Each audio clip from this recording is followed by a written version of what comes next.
Aí pessoal, não deu mesmo, viu? Olha a situação disso. Nós tínhamos que estar lá, ó. Nós tínhamos que estar lá em cima, não dá. Sem chance.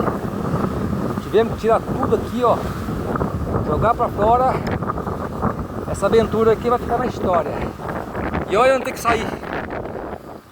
Veja bem, essas pedras aqui, ó. Não, tem que pegar esse barranco aqui, ó. Tirar pra fora aqui o barco.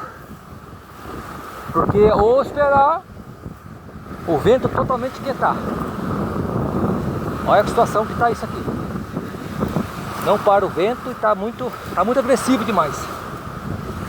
Olha a situação disso. Uma aventura, né? Não deu tempo de sair. Pegou nós de repente. A represa é isso aí mesmo. A represa não é fácil não. Mas, se Deus quiser, daqui a pouco nós estamos já seguro aqui.